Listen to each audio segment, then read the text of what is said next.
Hey, you know what high school he went to? Pro City. Oh, at least you didn't say Damien. Oh, Waipahu. Where did you go? Punahou.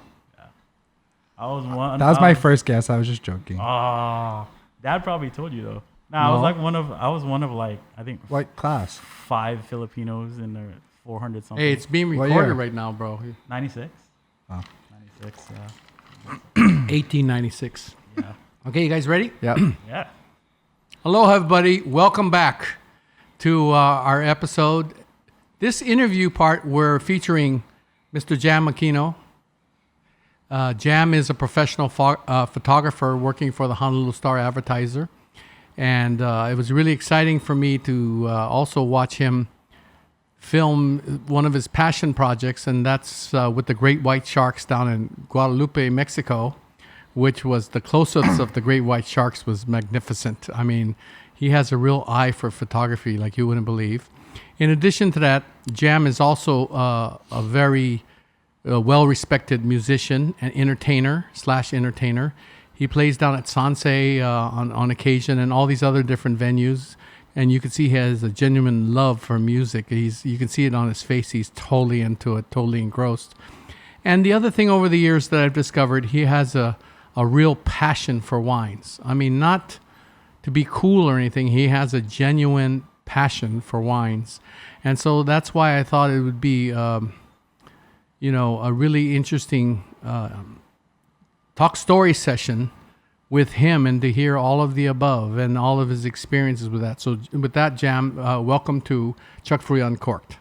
Thank you, Chuck. Thanks for having me. Yeah. Thank you, Kale. Yeah, it's nice to meet you, bro. It's an honor to be here. It really is a passion for me, wine. But it kind of came upon just like any of my other passions that Chuck had said. It's just one day I just kind of slipped down the rabbit hole, and I just never went back up the rabbit hole. Being a photographer, being a musician, I really respect a job that's well done, that's well crafted. I started with New World wines, because libations at the end of a really hard work day is everything that we enjoy. Yeah. But Decompression, yeah. And then I believe it was 2006 restaurant week. My wife Erica and I tried vino for the first time, and then I hadn't been, and I just knew red wine was with meat, white wine was with fish and chicken, and so we just tried this restaurant without knowing what was going to be in store, and lo and behold, it just long story short, it turned into just this wonderful kind of revelation. I'm like, oh wow, this matches this food. I still distinctly remember it was a palmina dolcetto that matched with the pizza that we had, and it was just so harmonious. And I just, ever since that day, I kind of just started going further and further into, like that was your first run-in with food and wine, Yeah. like on that level kind of thing. yeah Aha moment. aha moment with food and So wine. this Yeah. rabbit hole has been a 14-year rabbit hole.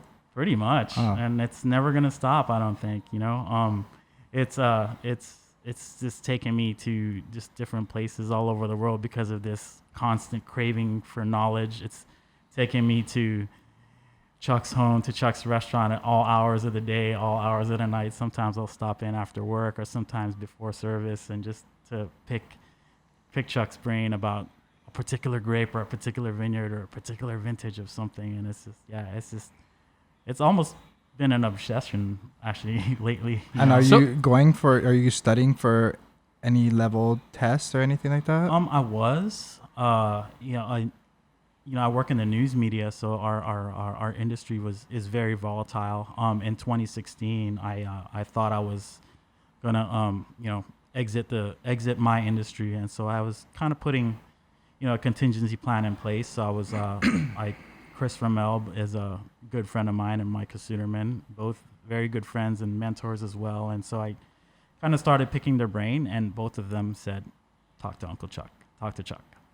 So so I tried to study and was on my way to trying to take the test, but lo and behold, I was able to keep my job, which is a good thing. And I never really did get to take that level 1 test. It fell on election day in 2016, and I had to work. So, Yeah, he has to take pictures of all the main events. But before we get too far down this wine path, I would just like you to discuss. I just noticed you have this tattoo of a shark on your forearm, I guess that is, and so maybe you can, just so people get an idea of who you are and what drives your engine and what gets you to warm up so you can really share what you really are about and get over the nervousness and everything and being in front of a camera, even though that's your profession.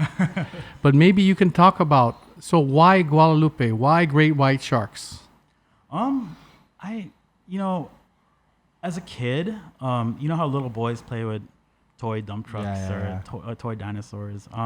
For whatever reason, there was a rubber shark in our house. I don't know why my dad or my mom had a rubber shark in my house, but I was just like, I have pictures of me as a kid, like playing with this rubber shark. And I still have that rubber shark. It's in my room. It's one of my most treasured pieces of mementos ever. But ever since I was a kid, I love sharks.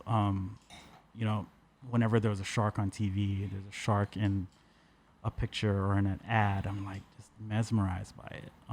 I grew up here in Hawaii, and so it's, I'm near the ocean, and it's just very, I guess it's my spirit animal, I guess, You have an affinity for it. I have an affinity for it. Yeah, I got it. Yeah, towards the tail end. Okay, so what was that experience in Guadalupe? I mean, being in the water and the shark is right over there. It was just humbling because, when you're underwater, all you hear is bubbles coming out of your regulator. But other than that, it's silent. You don't hear anybody talking. You can hear your breathing. You can hear your breathing. That's it. So this shark just comes, first out of the blue. It just appears out of the blue, and then it just comes straight towards the cage with no aggression or anything. But it just comes and checks you out. Its eye is moving, so as it's passing, its eye is like just straight at you. But it's not looking to get you. It's just a peaceful kind of connection between two living beings, two sentient beings. That is just, it's very ethereal.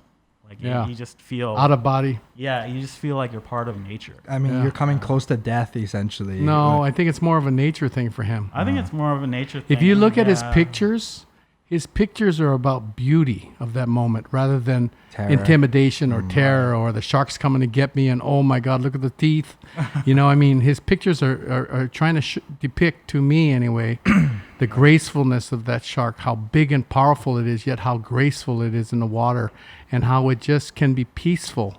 It's intimidating in size and look and reputation, but it really is the beauty of the peacefulness of that animal is what I believe you tried to capture in the shots. You absolutely nailed it. Yeah, and it was just about that connection, like between two living beings on Earth. That was just it was amazing. It gives you goosebumps. My skin's kind of crawling right now just talking about it. But yeah, it's to bring it back full circle. That kind of when you get that kind of connection when you taste the wine that you really, really love and enjoy. It's that kind of connection, I feel like. And it goes beyond what's in your glass. It goes to, what we've learned over the years is, a sense of place. Have you ever traveled to a vineyard or wine country or anything like that yet? Mm-hmm. Mm-hmm. And do you get that same sense of place if you take your camera to a vineyard or definitely you see where the wine that you enjoy comes from or anything like that? Yeah, definitely. One of the first things we did when we traveled for the first time, the only time in Europe, to some of our, our favorite vineyards in southern France and Italy was as soon as we got to the vineyard, the first thing I did was I just took my hands and I went into the ground and I just grabbed the soil and I just went and just closed my eyes, just listen. There's birds, there's no industrial sirens or anything like that, but just take it all in. Like it's a sensory kind of thing. So when I grab the soil, it's just the soil there is just from these particular vineyards are just it was pretty it was pretty neat to connect it in your mind, and then like to connect that memory you have of tasting that wine. And then to meet the winemaker as well, I'm sure. Yeah. And walk vineyards. He was there. I mean, Cully, the wine of the week segment that we filmed right before Jamm walked in the door was the A&G Fantino Rosso di Dardi, right? Well, that's one of the vineyards and people that Jamm went to see. So maybe you can enhance the experience. Why did you pick that wine and vineyard and winemaker to?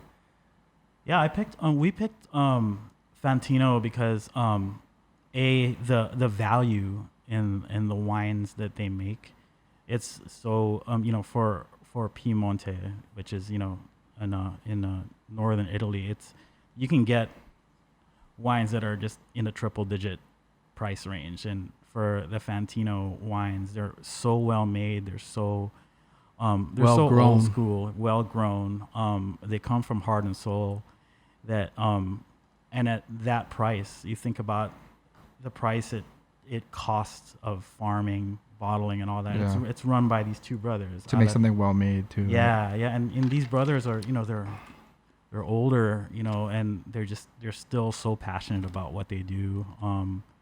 But to get a wine of that quality at that price, that's why we picked that particular producer. And what was your experience like walking the vineyard and meeting the winemakers, and checking out the dirt and all that stuff? It was pretty ethereal because it was wet and it had rained about an hour before, and we were just like, we're just kind of looking at the ground, and it's not really, but I did anyway.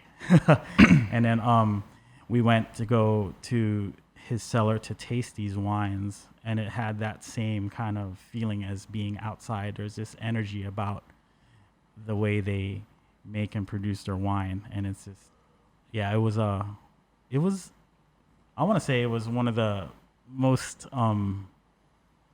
eye-opening, because that's one of the, I was telling Chuck before we started the podcast that I was really stressed out because Alessandro Fantino didn't speak a word of English, zero, right? And so I was stressed out because I was on my phone on Google Translate trying to ask questions, and and we had been in Italy for a week, and granted my Italian was a little bit better that day than the first day we got there, but I was just between asking questions, taking tasting notes, and tasting wines and trying to enjoy myself. It was kind of a multitask in enjoyment and stress, but you got it done. We got it done. Have you been there, Dad? Yeah, several times. So my question to you, Jamm, is that so when Cully was tasting the wine, for someone who's not so experienced with Nebbiolo specifically, right? So I think for a lot of people, it would be considered sour, high in acid, and it would be somewhat tannin, even though it's the Rosso, because Nebbiolo has those kind of traits. Right. Okay, so what do you say that would entice Cully to go out and try that wine even more? Or more so understand why you guys enjoy it so much, Like Dad was putting it as like it's mystic, and you have to go in there and really look for characteristics. It's not light and ethereal. It's dark. It's savory. It's masculine. Right. You have to really search it out. It's hiding. It's sinister. But why does that appeal to you so much? I think what appeals to me is within that search for the personality of what's in the glass. You smell it, you taste it. Within that search, you find its soulfulness, and the fact that I don't know if it's because I knew that these two brothers have been making wine for decades, and then before them, their parents before them, but I think the reason why I'm drawn to that particular wine is its soulfulness, and the fact that oftentimes when I do drink a Fantino wine, it's often with a bowl of pasta or pizza or even salami. It just marries so well with that particular food. Right. Okay. And then let's see. So what was, you talked about the wine and food pairing of Palmina Dolcetto. Palmina is a winery from Santa Barbara for you viewers. That grows and produces Italian grape varieties down in the Santa Barbara appellation of California. And it's owned and operated by Steve Clifton, formerly of Brewer Clifton, a highly revered Chardonnay and Pinot Noir producer.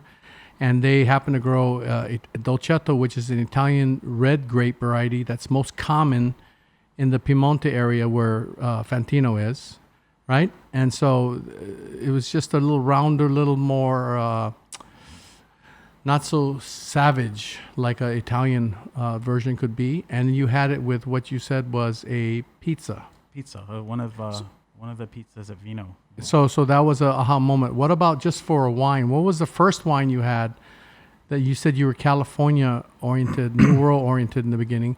What was the first New World wine that kind of got you into it? And then from there, what was the first other wine?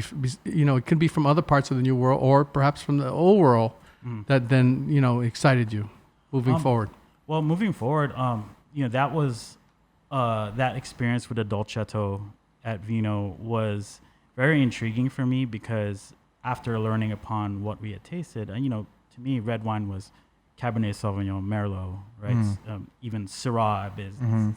But Dolcetto, I'm like, oh, okay, it's weird.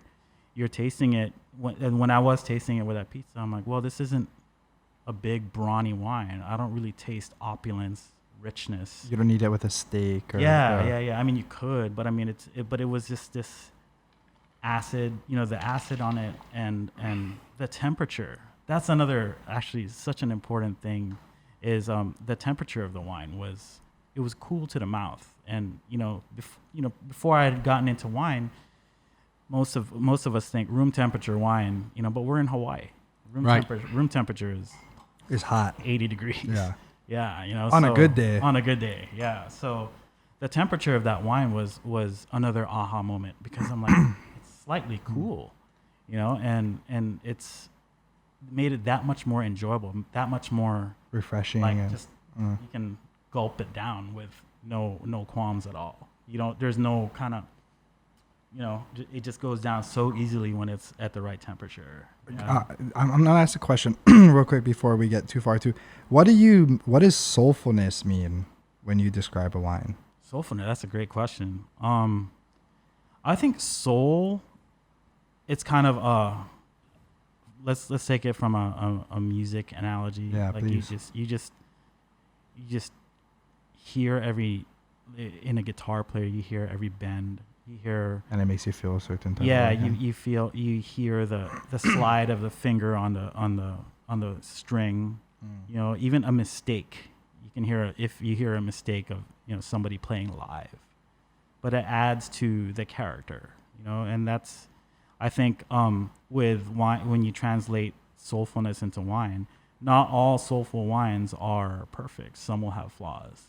Some will have Brettanomyces with Brett, like we were talking about, and that's supposedly a flaw, but some people like it, just like some people like acid jazz, and some people don't like it. Some people think it's too out there, right? So, but I think soul really, when you talk in terms of like soul in a wine, I think it really reflects the heart of the person making that wine.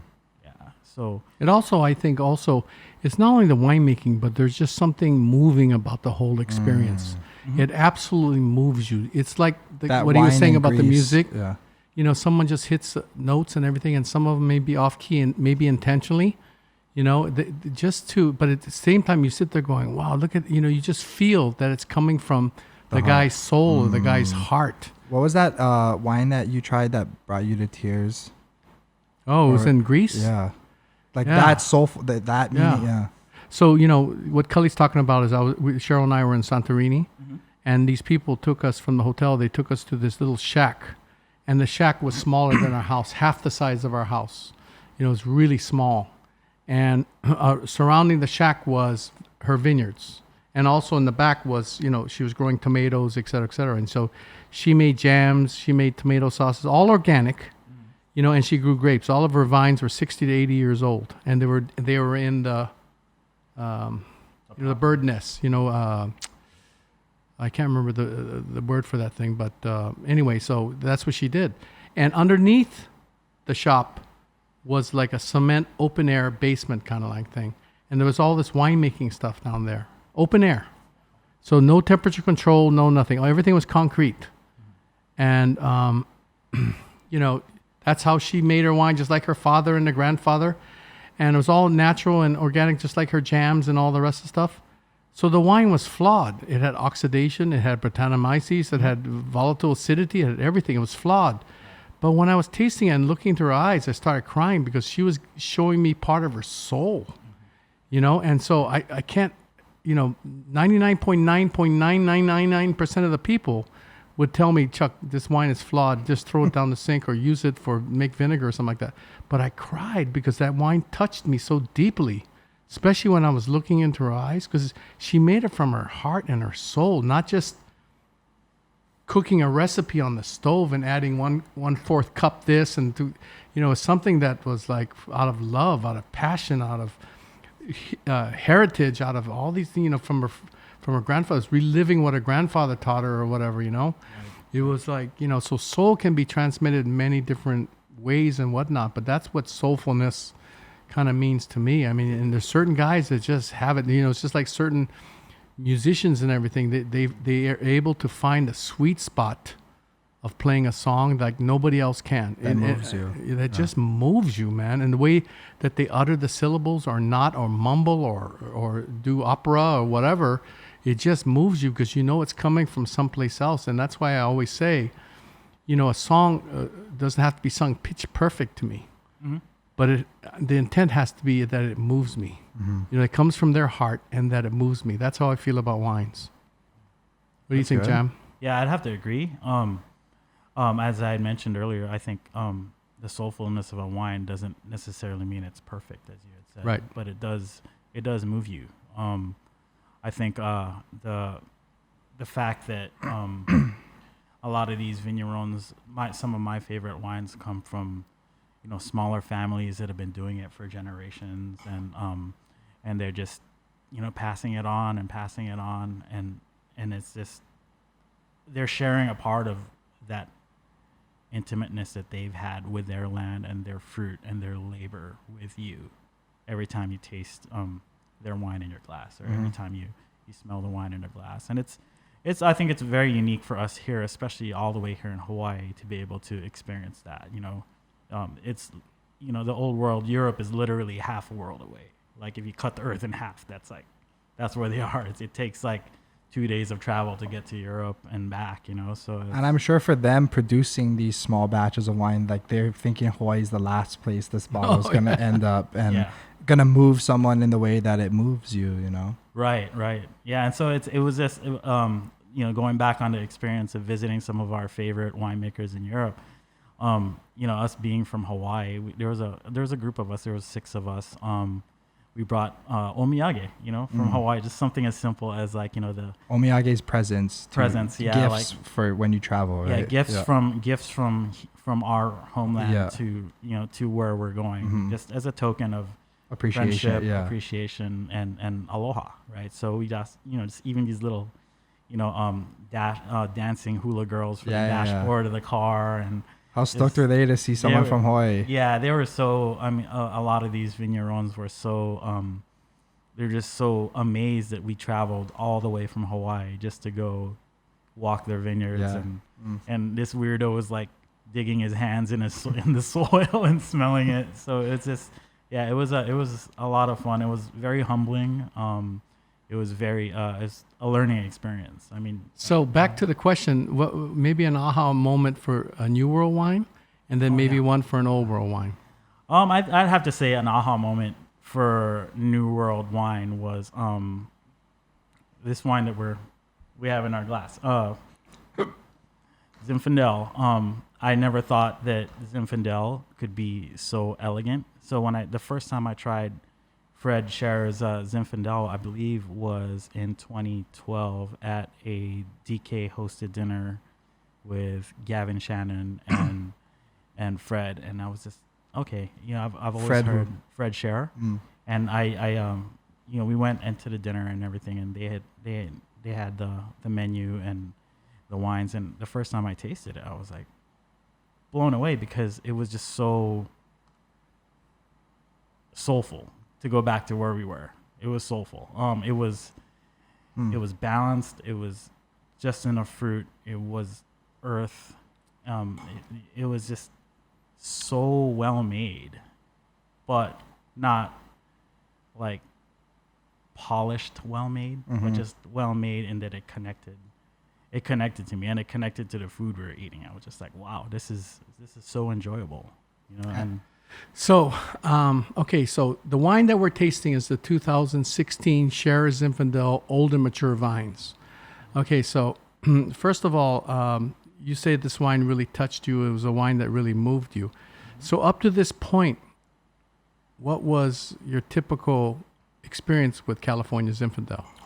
up until that point, my recollection of Zinfandel, and we had tried many types of Zinfandel up until then, was that it's a big wine. It's very tannic. It's all the California examples we had tasted were typically upwards of 14% alcohol or above. Some even had like 15%. And it's just it was too, some versions were just too jammy. They were just too fruit forward. But when Too robust for you? too robust, yeah, just too rich.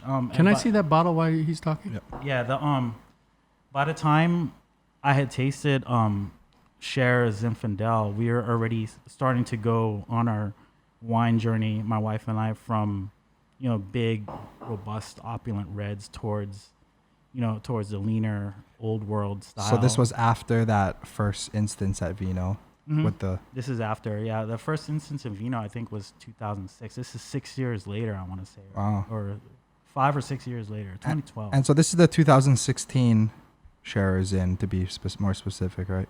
So, so again, just to reiterate, like him, my experience of Zinfandel, watching it evolve over the years, there's many different styles, and every winemaker chooses to do different things, and each vineyard wants to say something different through the grapes. But the Scherer Zinfandel was done with civility and elegance and refinement, and was so seamless and seductively textured, and so, it was kind of really delicious and stylish and without being overdone either way. And was this something like Ancient Peaks where you had your eye on Scherer Oh for my God. a while?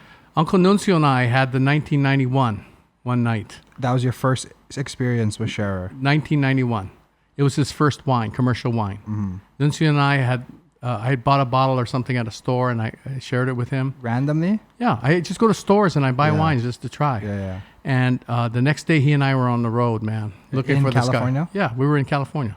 So I typically go to certain wine stores to look at things that I don't know. I ask the buyer about wines and whatnot, and I do research like that.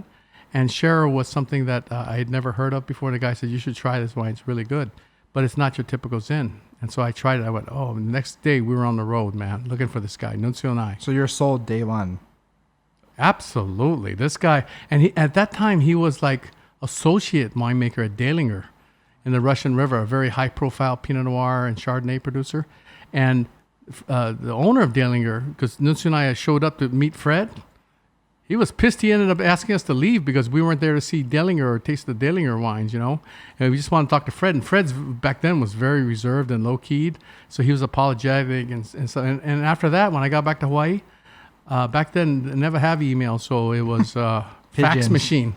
And leaving messages for him on the phone for like 3 or 4 times a month for like 7, 8, 9 years. Trying to get in touch with Fred? No, try to get some of his wine to Hawaii. Oh.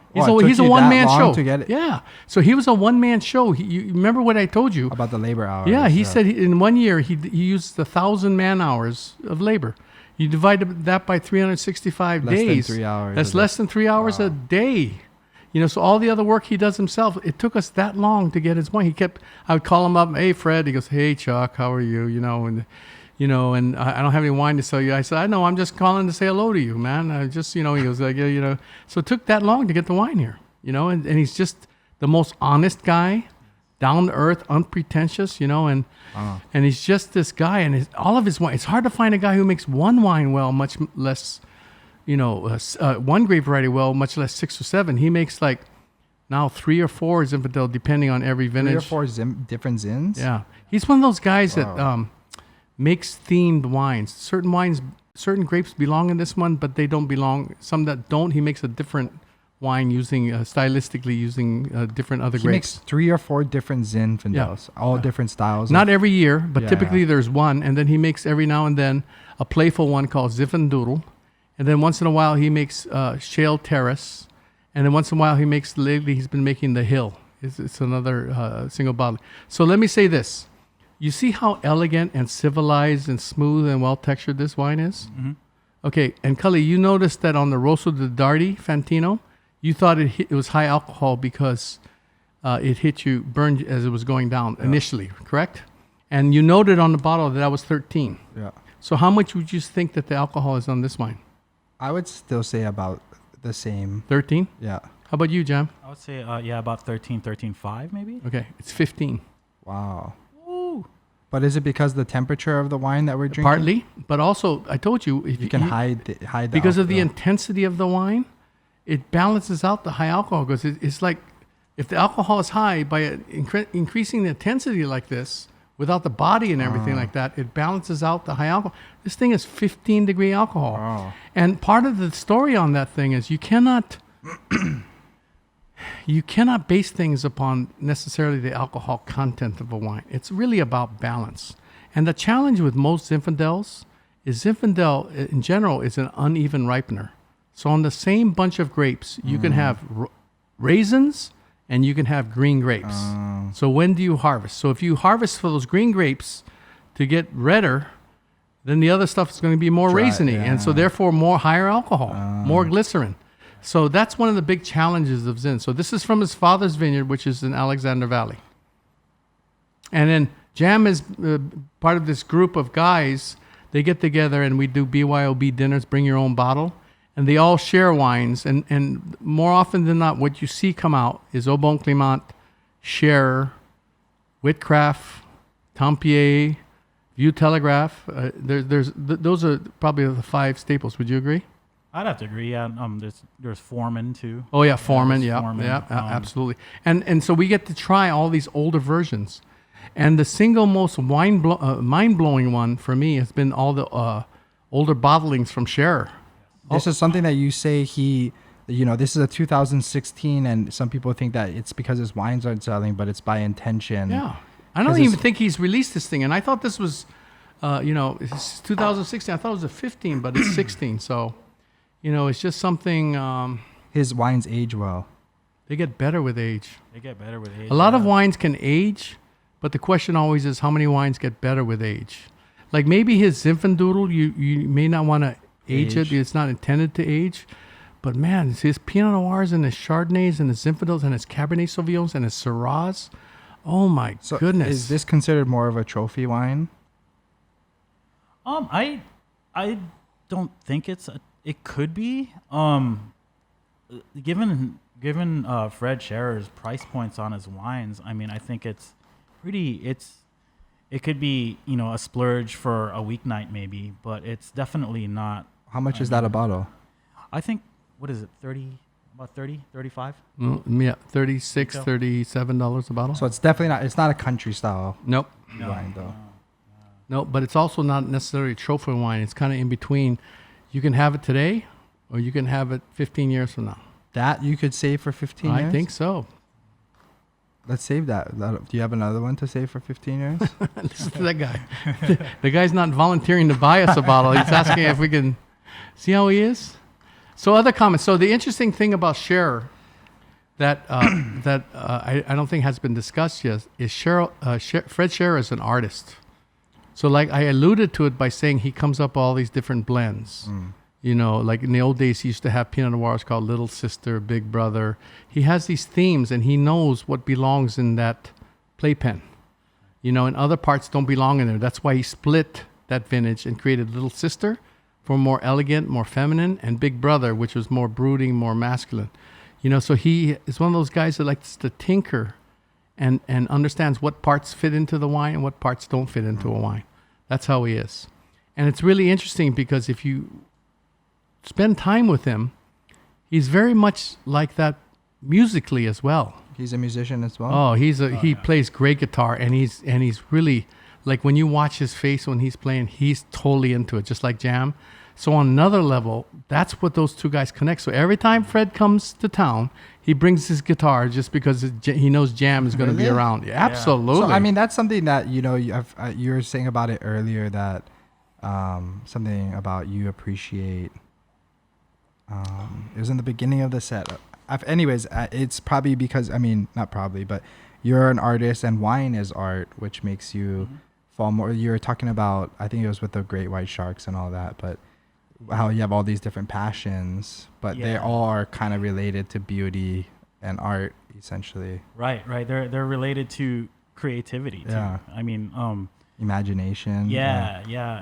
And it goes also when you share it with somebody, whether it's wine or an experience that you share with somebody, it becomes pretty intimate. You know, and it personal. It becomes personal. Very personal. And soulful. And it becomes a part of you, and it latches into your memory. You know, on a side tangent as far as memory, when we now we're into wine so much, my wife always makes fun of me saying, "Oh, how do you remember all these different winemakers and different varietals and everything?" It's just like, and I tell her, it's like, you know, it's like memorizing sports stats. It's like, oh, what year did Jose Canseco hit 40 home runs? And, you know, Jose Canseco. See the one that opened that restaurant down in Kamaki? Jose's. No. But yeah, it's every time you taste a wine that connects with you, it latches onto your memory, and I think that's very important in how to enjoy wine. But I think you have to have the passion for it before those things start clicking. I agree. You know, Yeah, which is part of the reason why we made this podcast. For me, it was hard to just study wine without having any real interest in it, but I felt like I should study it, you know, where now this is generating more interest for me. So I hopefully will be putting more time into it. Well, you know, for me to watch Jamm's journey, I think the wine captured his attention, grabbed his attention. The story furthered the relationship. And then after a while, the people is what solidified. Like the people you drink wine with, or the wine all of the makers? above. But more importantly, the winemaker. I mean, he went from enjoying Scherer over and over again, different vintages, to then connecting with Fred. And now playing guitar with and Fred. Playing music together on a very personal, soulful way. I mean, we need to watch these guys play guitar. I mean, they're totally connected way deeper than just music. And so when you see that happen, it's the same thing with Fantino. It's the same thing with Valpani. It's the same thing with Punta Crena, all these people. He just connects with them on so many levels, such a deep... And it's because of, as he uncovers each level, it makes him even more... what's the word? More ingrained and more attached, more connected with with that project. Would you say that's true? Yeah, I agree. Attachment is really a good word for it, because you every time you experience something new, whether it's with a wine or with a winemaker or a group of friends that you just pop this bottle that none of you have tasted before, all that becomes a part of you. All that becomes a part of your memories. Oh yeah, it's good that now we have social media, because you have on this day memories and all this stuff. But regardless of that, you can still remember. It's like when you pop this bottle with your so-and-so friend, or with your wife or your girlfriend, or with a winemaker, and you just remember. You can revisit that in your head and in your heart. Remember that day and just remember what you were feeling. Remember what you were wearing. All the little details, you know. It added to that experience, or it was the experience essentially. Yeah, exactly. Yeah. Well, I think the same thing if you recant the stories. If you look back at the stories about his shark experience, it was a dream. Yeah. And I don't think any of us have any huge amounts of money that we can just splurge on things, because there's mortgages, there's the kind, and there's, especially in these days, the looming of unemployment and all that stuff. Right. So, you have to pick and choose what you do. So for him to live out a dream by going to Guadalupe, and for him and Erica to go to Italy and France to visit Tempier and those people, just so he can understand it more and deeper and all that stuff, and therefore grow the appreciation and respect. You went to Tempier? Yes. Does it smell like barnyard there? No, actually, it doesn't. But there is it's neat when you're in southern France. Everything smells like lavender and rosemary. No matter where you go, you go to the grocery store, and you're just walking down the street, and you're like, it smells like lavender. It's just it's so, what is it? It's called a garrigue. Is that what is? It just smells like herbs and earth, and sun-baked earth, yeah, and all that stuff. Yeah. It was really neat. Like the trip, it was another like dream come true to go. Well, explain to me Tempier. So the first time you had their wine, what did you make of that?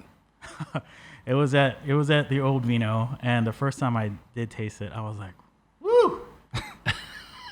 Were you guys used to serve that by the glass there? No, it's too expensive. It's too hard to get. No, I think this was back in maybe 2008, maybe. But it was just like, woo! It was funky. Yeah. It was funky. It didn't smell like. I mean, there's, now that I can go back in my head and recall the aroma of that first whiff I had, I could smell fruit now. But initially, I'm like, it just smells like leather and like barn. It smells like cow / horse hay, like you're in a barn. Yeah, like, not necessarily poop, but that hay. Yeah, it's just funk. Yeah. Like, Well, to me, it smells also like andouille sausage. When you have real andouille sausage in France, that's the one Nuncio was like, he couldn't eat because it's so rank.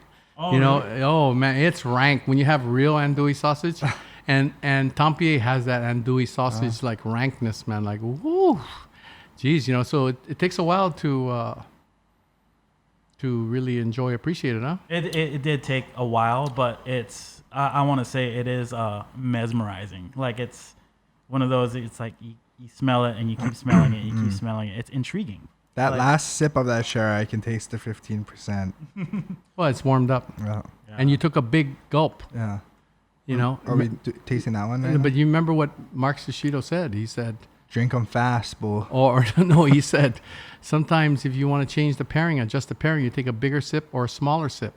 So you just took the bigger sip, Why don't you rinse it out with some water? That's in here? I have a question about this wine, Chuck, and maybe you can pour some tell of this tell our audience too. Yep. What do you find as far as the correlation between, because this is 15% alcohol, you said. Yeah. There's also no French oak in it, right? I think there is some French oak inside. It smells like it. But it doesn't feel oaky. Yeah. Can you elaborate on that? Like That's winemaking, like in the case of Au Bon Clément, his wines are well below 14-degree alcohol typically. So it integrates with oak differently. Right. I don't know how Fred does it, man. Fred just has, look at how well textured his wine. I was dreaming about that because you were coming on the show today. I was dreaming about that last night. I was thinking about how, talking to Clendon and Fred Sharon, said, how the hell do you guys integrate oak like nobody else can or has? Gavin Shannon, who makes world-class acclaimed wine, is a disciple of Jim Clendenin. His wines at 25% taste more oaky than Clendenin's 100% new oak. How does he do it? I don't know. That's a really interesting question. I don't have the answers for that. So segue into now, we talked about the aha moments with New World wine, and then we still haven't answered the aha moment with Old World wines, and I believe that this was one of them. Is that yes. correct? Yes. That's why you selected it. That's why I selected it. So this wine is the Chevalier Chardonnay 2013? 2000. I don't know. 2018. Oh, 2018. 2018. Okay. Yeah, 2018. Yeah. Okay, and why did this thing have a impact on you, or? It impacted me because when I first tasted it, I was just learning that New World wines are named after the grape, right? So like, Fred Scher's Zinfandel, right? Au Bon Climat Chardonnay, right? Whereas Old World wines were named after the place, typically. You have Puligny Montrachet, Meursault for Chardonnay, right? But then So where's this place? this is from the Loire Valley, and it's actually called Chardonnay, which was intriguing to me. I'm like, oh, how come it's Chardonnay? And I had a bunch of questions that I had asked you Right. before about the different rules for AOCs and all that. But basically, long story short, this is a Chardonnay, and to the lay person that's picking up, Chardonnay from the store, for example, Yeah. like it doesn't even have to be an Au Bon Climat. It could be just a supermarket. Oh, it's a Chardonnay, right? Typically, the New World Chardonnay will have those vanilla kind of. It's oak, rich, buttery, but when Smoky, yeah, it's just- caramel, kind of it's richer. butterscotch. Yeah, yeah. And then when I had tasted this wine at your restaurant when you first had it and we tasted it, I'm like, whoa, this is not what I expected. It's just high acid, lean, elegant. There's almost no richness to it. It's almost like having like lemon on your fish, or like, it's just when you have it with your food, it complements your meal. Yeah. Whoa. So this one comes from the Loire Valley. That's why it's called Val De Loire. So it's not a specific appellation, because I think most of his vineyards are in the Nantes area, which is in the westernmost front of the Loire Valley, closest to the Atlantic Ocean. And that area is noted for Muscadet. Yeah. I don't think Chardonnay may be approved there. And so you So they can't call it can't- a Nantes wine. So that's why I think it's more of a Val de Loire wine. So light. Yeah, and that's the point. So Muscadet before was served with oysters. That's because the wine was so dry and light and fleeting and crisp and just non-confrontational, because it's so light there. And So you this have is to something you would drink with oysters? no, because this is Chardonnay. This is not Muscadet. But the point I'm trying to say is that because it's so close there, it's really about mineral. It's really about the airiness, the etherealness of mineral and cool climate. I'm trying to explain what he's experiencing. That's what I think it's about. And in terms of the name, Chevalier is he's one of the new generations of winemakers. So they know that America is a big market, especially if you're under the umbrella of Kermit Lynch. So to make wines more sellable, especially at this price point, and more understandable to a wider spectrum of the market, that's why he tends to name their wines after the grape variety. So he makes a Grolot, he makes a Chardonnay, he makes a Muscadet. He makes a Pinot Noir. So he That's names smart. it after the grape rather than I mean, if necessarily you're the talking about in appellation. a store, if you're looking for Chardonnay and you want something that's probably off the beaten path, that's probably going to catch your eye because it says it's Chardonnay, right? Definitely. And Rather than it's- trying to figure out what grape is. Right, and then You know? it's like, oftentimes when I first started too, it's like you can't even pronounce it, right? Like Corton, Charlemagne, and there's all these other like French names, but it's white wine, but you're not even sure if it's like, is this Chardonnay? And a lot of times, even on the back, it doesn't really say the percent No. what it really No, is, no, you it know? doesn't. Yeah. It's especially the confusing. small wineries. Yeah. They don't think about things like So, how much would you pay how much would this be at the store? I believe now I think you can get this for $18 or $19. And yeah. when would you enjoy a wine like this? on a hot kind of summery day, just have it well chilled. It's nice because it goes with a lot. I feel like it goes with a lot more different types of food than a Chardonnay that's kind of oaky and buttery. We recently had this with just straight up just Popeye's fried chicken, Whoa. Really? and it's really good. Yeah. Wow, it's that's foul. Yeah, it's pretty foul. So is this But we were just winging it. So. You heard that, Cully? because it's not buttery or oaky? That means it's softer edges. What would you say? No, that softly buttery and all that stuff. Usually, you're going to see softer edges. This one is more about this mineral. It's more about the cool climate, so it's higher toned. It's pitch higher. You know, it's like, like that. And it's more mineral driven. And it's lighter on its feet. Super light. And acid too. Yeah. Like It's very refreshing, like a lemonade would be. Right. You know, it act like a squeeze of lemon with swordfish. You know, it's simply sautéed or things like monchong. Richer fishes like that. I think this would be a perfect foil. And it's really interesting that you chose this wine, Jamm, because this was one of Cheryl's aha moment wines too at one time. Yeah, when she first had the Chevalier Chardonnay, she just fell in love. But because of the rising tariffs and everything, the wine has crept up in price, as you noted the other day on the phone. And so, and you don't see it as readily. We saw it at one store the other day.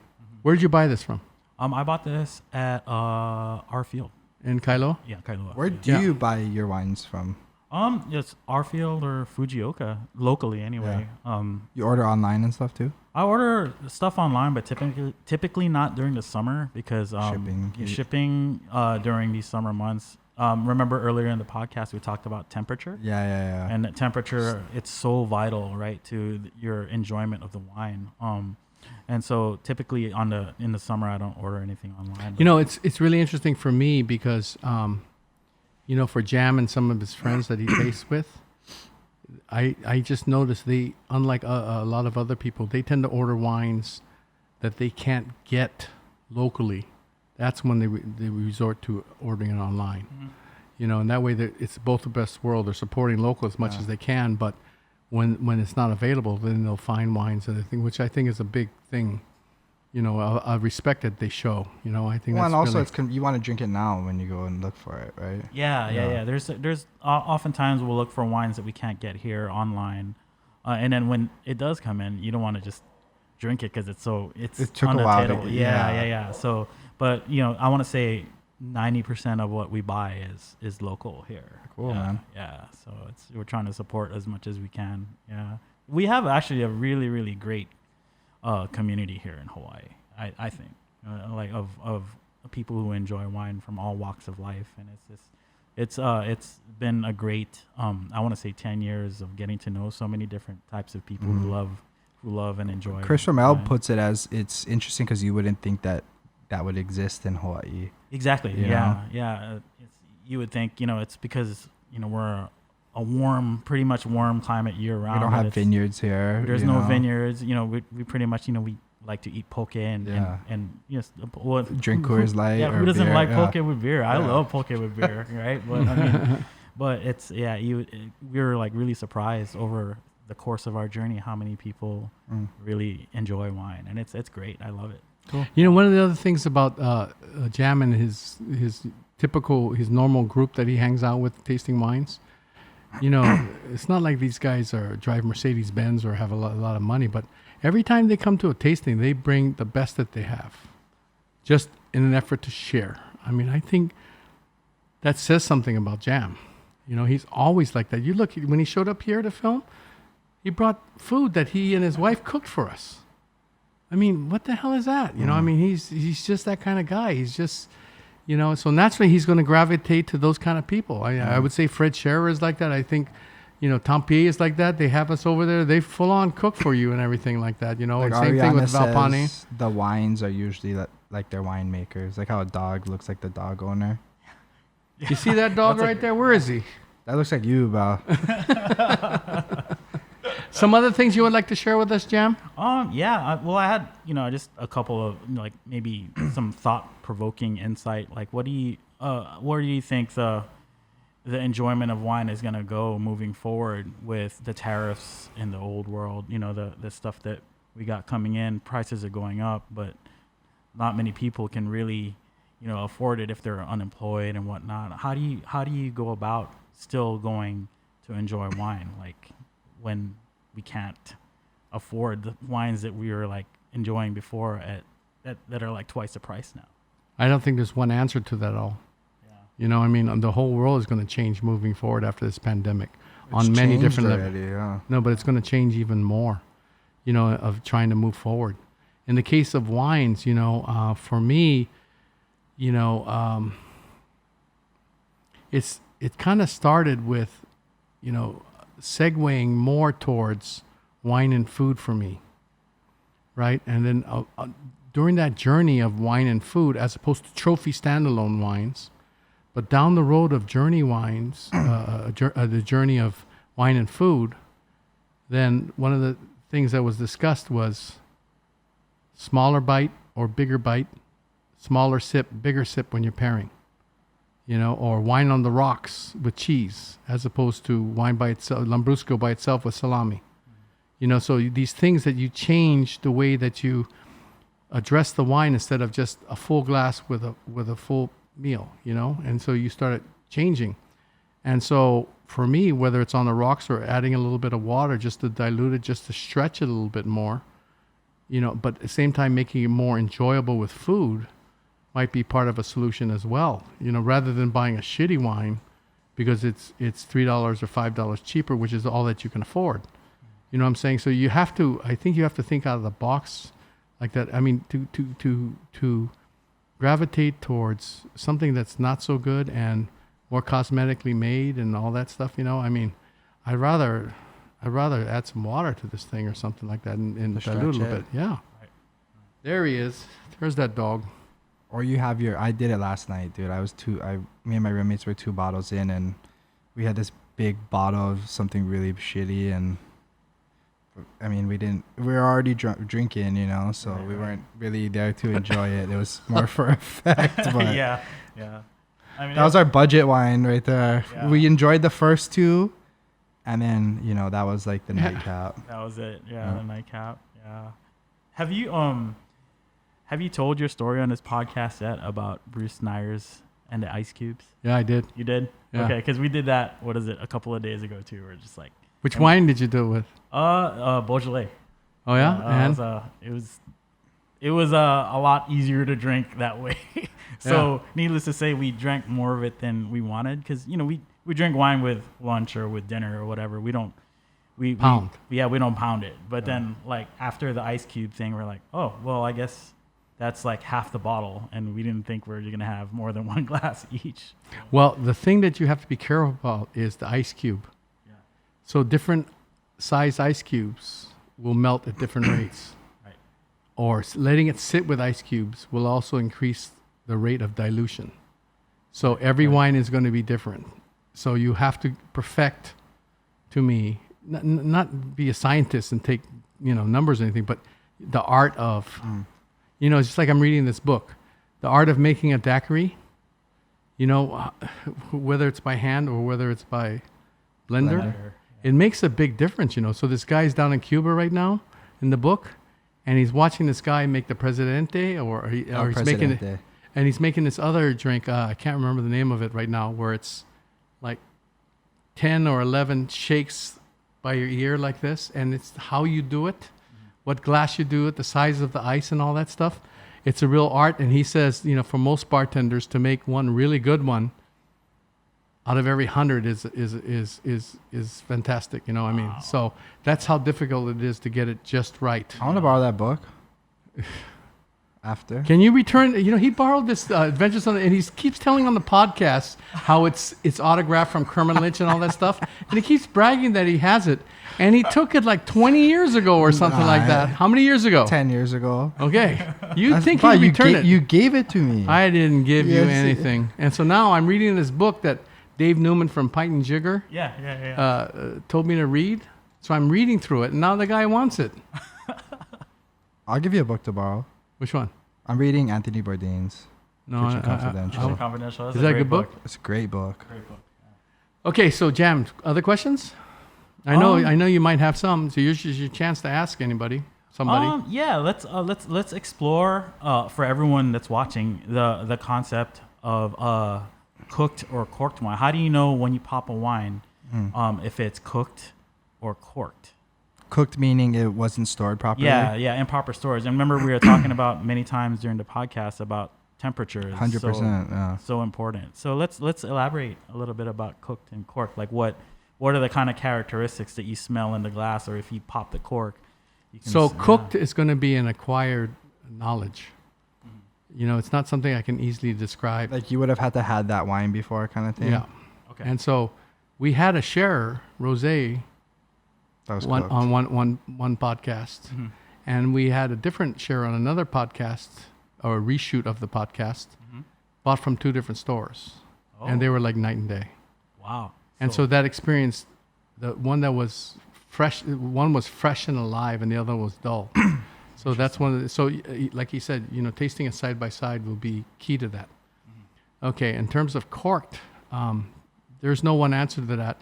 And apparently we're all have different levels of sensitivity To that? to that. And so for everybody it's different. But one of the easiest telltale signs to me is when I pop that cork, I can already smell if it's corked or not. Interesting. Just from the bottom of the cork. It has a You certain smell moldy... the bottom of the cork? No, I just can smell it when I pop it Oh. just because of the bottom of the cork is out. And I can smell, it smells like wet newspaper, wet cardboard, moldy kind of smell.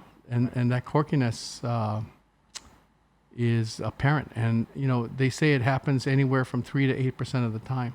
3 to 8%? Yeah.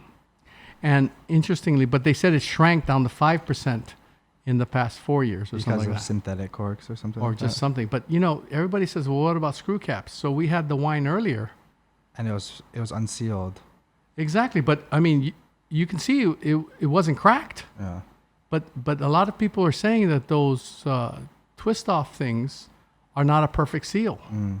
So this debate will go on forever, you know, about which is Maybe which. the glass cork solved it. Oh, I don't know. She just break it. Yeah. Right. Yeah. So I don't have the answers for all those questions, but that's the best I can say about that.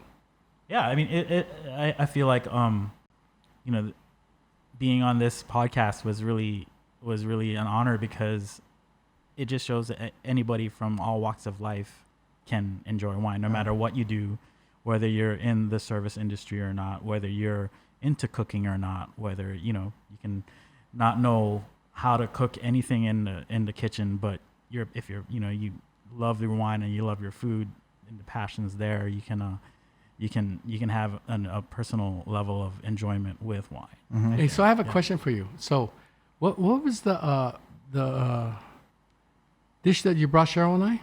Oh, it's called calabasa. And what is that? It's basically sautéed pumpkin, long beans, okra, and Winfrey? Okra Winfrey, yeah. Squash that idea. Squash that idea. No, zucchini me. Yeah. But yeah, you just saute it with onions and garlic, a little bit of patis, and just have a hot pot of white rice, and we crisp this pork crackling in the oven. So you just kind of chop that up with a cleaver and just put a couple pieces on top for crunchiness. Yeah, just Filipino food. And what kind of wine do you have with that when you have dinner at home? Oh, well, I would, shameless plug, I would recommend the CF Euro Asian. Shameless plug. Yeah, Riesling. But I think that's another, I mean, I think it'd be a great subject for another subject of this podcast, is how wonderful of a wine Riesling is. You know, I mean, that's just a whole 2-3 episodes of just how noble. We of a kind of grape. started that with Mark Shishido's one. And we continue with DK's that's going to be down the road. Right. Yeah, that's a really interesting topic. It's funny because anytime I ask him, oh, you know, I'm cooking at home or I'm going to go get this dish here, I'm like, what should I pair with? 80% of the time it's Riesling. Riesling, yeah. right? Yeah. Riesling is just So versatile. it's so versatile, and it's, you know, like from the journey that we had taken, it became this wine that we thought was just, it's sweet and light, you know, it's 8% alcohol or whatever, to now there's just this uplifting quality that it gives to especially a lot of foods that we enjoy here in Hawaii, like Korean barbecue, kimchi, you know, Chinese style fish. Yeah, Filipino food and spicy things. Yeah. Well, you know, the key to his dish, when he started talking about it, when I started formulating what kind of wine I would do, is the fact that when he said squash, You say squash? Yeah. What? Pumpkin. Pumpkin. Yeah. Pumpkin. Pumpkin is sweet, Yeah. or can be sweet. So you're thinking. And then then the sealer was the Batiste Yeah, patis. Fish sauce. fish sauce, yeah. So you're thinking salty, Riesling? vinegary kind of thing. Absolutely, that's Riesling country all the way, man. Right. You know, because it's that sweet sour tang right there, man. You know, so that was the key. Just when I was listening to him talk, you know, and so you tend to recognize what's the word? You know, Indicators. indicators. Yeah, Indicators, yeah, Ingredient indicators. yeah. Well, thank you very much, Jam. A real pleasure Thank you, Chuck. always to hear your Thank you, words of Tyler. wisdom. Thank Yeah, you, sir. thank you. Nice And to meet you. you know, just another podcast of Chuck Furuya Uncorked. You know, we hope you enjoyed this week. Please stay tuned for next week. We hope it'll be another exciting one for you that you'll enjoy. Until then, aloha, everybody.